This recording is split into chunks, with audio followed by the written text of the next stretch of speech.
6:50 in our Sunrise Smart Start for Thursday. We have live team coverage for you. The snow this morning, that lake effect mainly towards the east after yesterday's windstorm and the cold front moved through. James is standing by with the forecast and radar. First, here's Liam in Wayne County.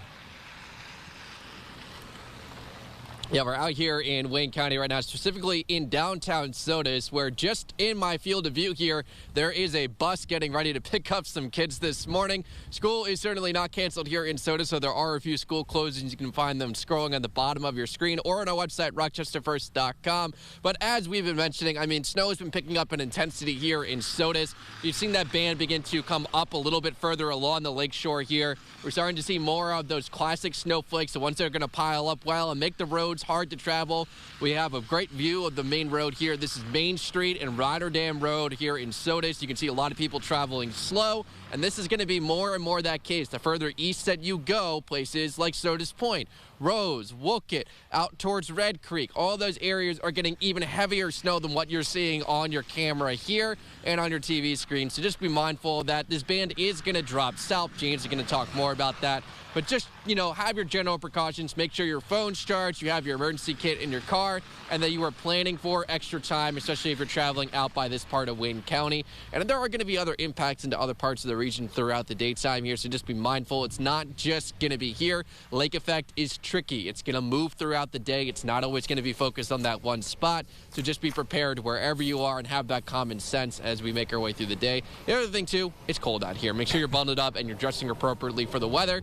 Well, I'll let James talk a little bit more about all that stuff coming up here in just a few minutes. So for now, I'll send it back to you guys in the studio where it's a little bit warmer. Yeah, just a little bit, Liam. We're not going 3 for 3 on record-setting days. Yeah. But James, is cold, and you got the radar there, and lake effect can be tricky. Yeah, that's right. Well said. Let's zoom in exactly to see where Liam is in that snow band. Yeah, that's it. How about that? Sodus Point, Sodus Bay getting smashed right now with that band. So it's going to be a slow drive around. 104 is in okay shape. Maybe not quite up to speed, but you should have no problems getting into the city. We do expect snow showers to last off and on through about lunchtime. So just expect a couple of bursts here and there.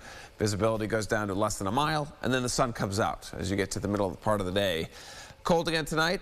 Ahead of a big warm-up, 8-day forecast at the end of the show, Brennan. That'll be momentarily. See you then. Thank you, James. The region's still dealing with some lingering power outages this morning.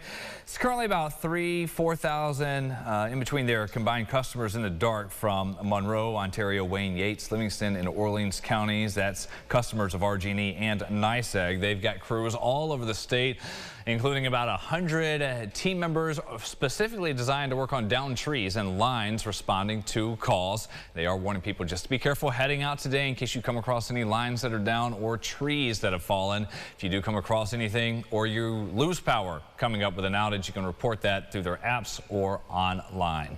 Sunrise traffic, we just heard about 104 in Wayne County from Liam. How about the Rochester Metro? And a view from the west side.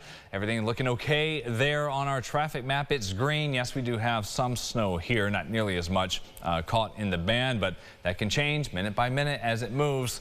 And we will bring you another update of your morning drive coming up here in about 30 minutes. And for a live look of that forecast any time of day, anywhere in the radar as you are headed out to start this Thursday, the 29th of February, a leap day. You can get that from the News 8 app right there by downloading it for free from the Google Play and Apple App Store. Another big headline breaking overnight, some more patrols out on campus just as a precaution after a lockdown given at St. John Fisher University. That was issued in response to the attempted stabbing of an employee on campus, and that suspect still hasn't been found. Ron Spitzer live at Fisher this morning. Ron.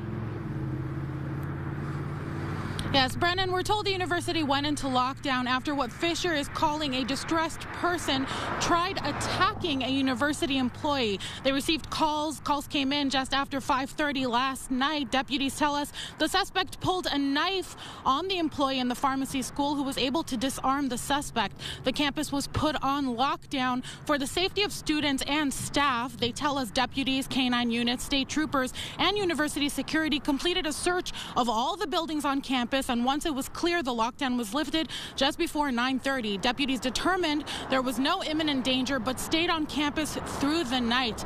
The suspect was never found. Fisher did activate its trauma, illness, and grief team for anyone in need of that support. More information on what that team does and the services it offers will become available this morning. For now, reporting live from Fisher, Oran Spitzer, News 8. Oran, thank you. Downtown in just a few hours in court is the sentencing for the man convicted of shooting and killing RPD officer Anthony Mazurkiewicz. As Kelvin Vickers found guilty on every count, including aggravated murder and attempted murder, along with numerous other charges, in total more than 20, for the shooting of Mazurkiewicz and his partner Sino Sang.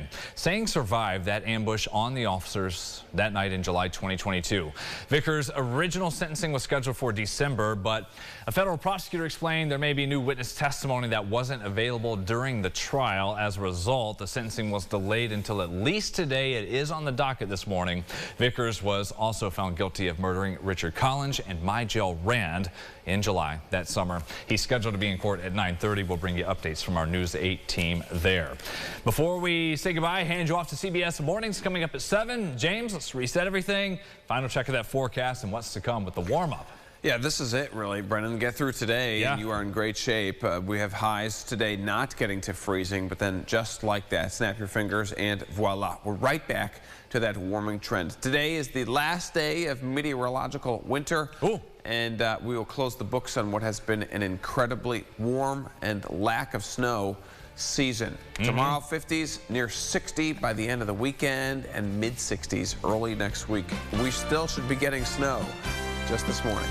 I was really hoping to get another plow run coming down from the, already paid for it. We'll check that radar and your news coming up at 7:25. CBS Mornings on the way. Follow News 8 wherever you are on RochesterFirst.com, Facebook, Twitter, and on our app for news and weather.